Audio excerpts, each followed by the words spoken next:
기도에 목숨 거는 교회가 위험한 이유. 이 영상은 특정 교회나 개인을 비판하려는 목적이 아닙니다.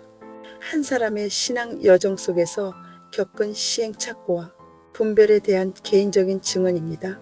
동의하지 않으셔도 괜찮습니다. 다만 각자의 삶과 신앙을 한 번쯤 점검해 보는 계기가 되기를 바랍니다. 혼란이 범람한 이 시대에 가장 중요한 것은 분별력입니다. 디모데후서 4장 3절에 보면 다음과 같이 말씀합니다.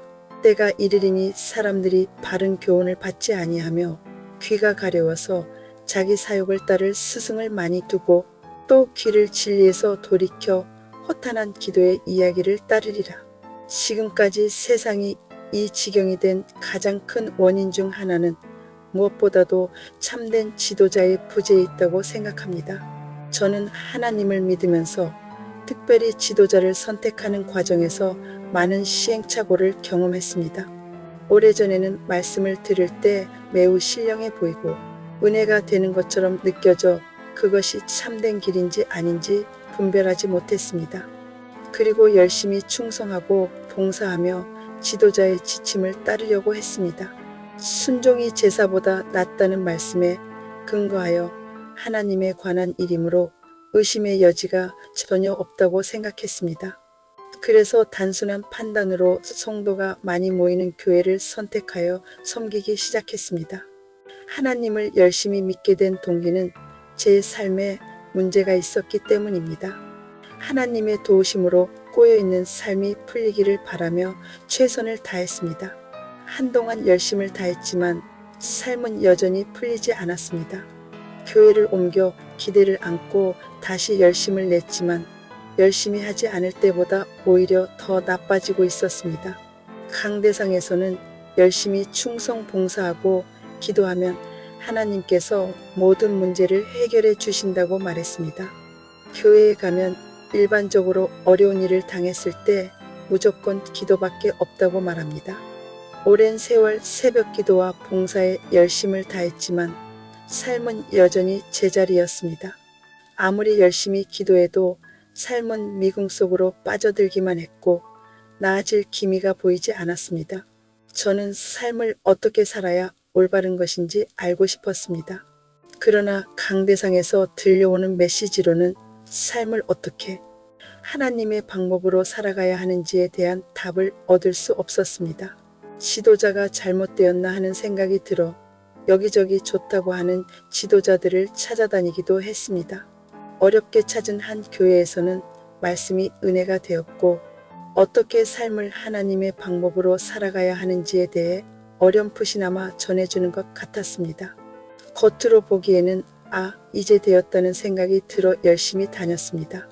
그러나 어느 날 그것 또한 참이 아니라는 사실을 알게 되었습니다.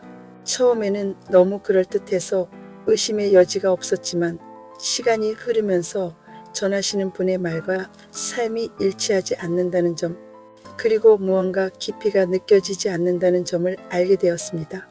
그것 또한 겉모습만 참이었던 것입니다. 그 과정에서 분명히 알게 된 사실이 있습니다. 참이 아닌데도 참과 거의 비슷하게 전할 수 있다는 것, 그리고 은사가 뛰어나고 지식이 출중하면 얼마든지 참을 표절할 수 있다는 사실입니다. 이 경험을 통해 은사와 지식 그리고 거듭남의 생명에 대해 눈이 떠지게 되었습니다. 성도들은 웬만해서는 참인지 가짜인지 구별하지 못합니다. 대부분 강대상에서 전해지는 메시지는 은사나 지식으로 전달됩니다.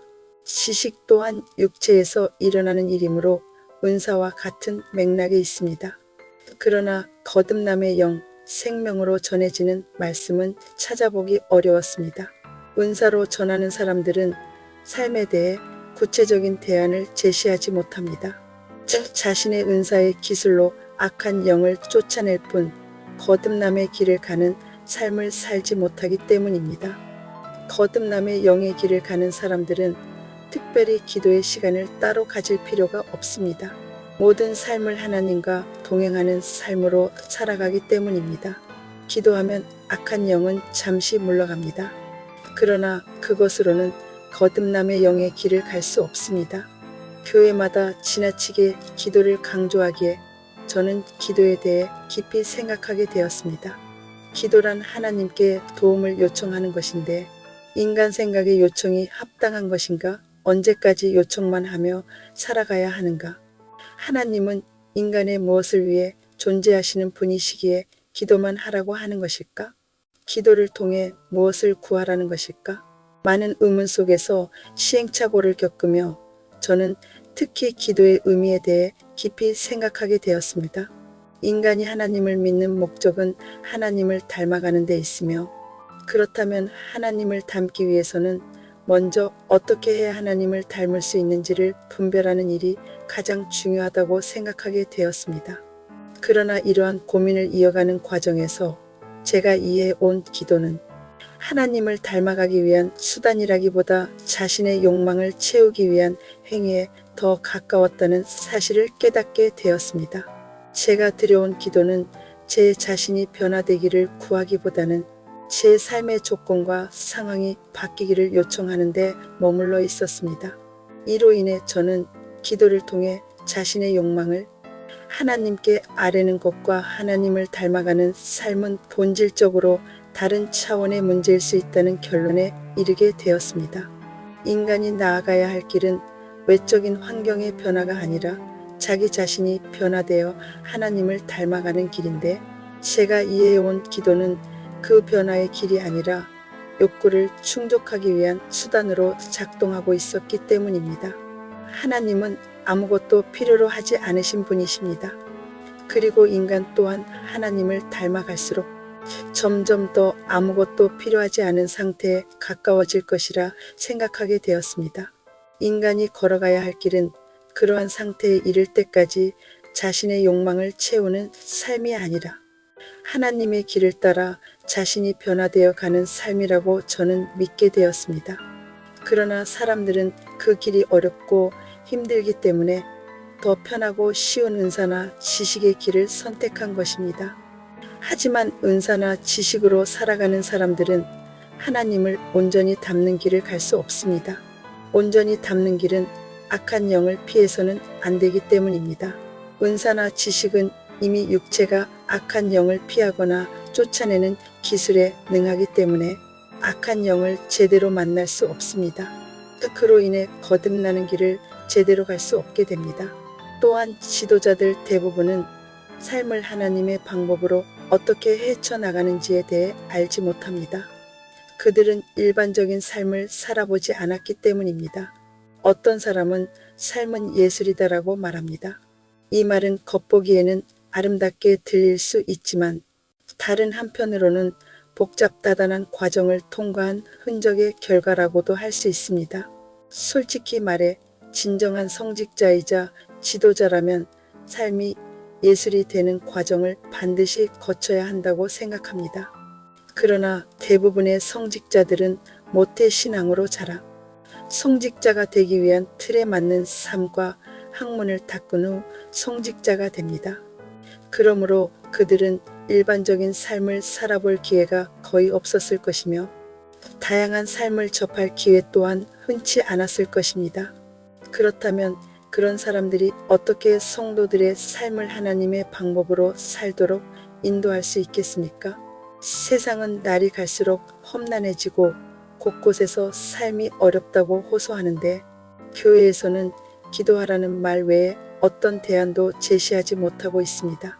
참된 지도자라면 성도들을 하나님의 생명, 거듭남의 영의 길로 인도하는 사람이어야 합니다.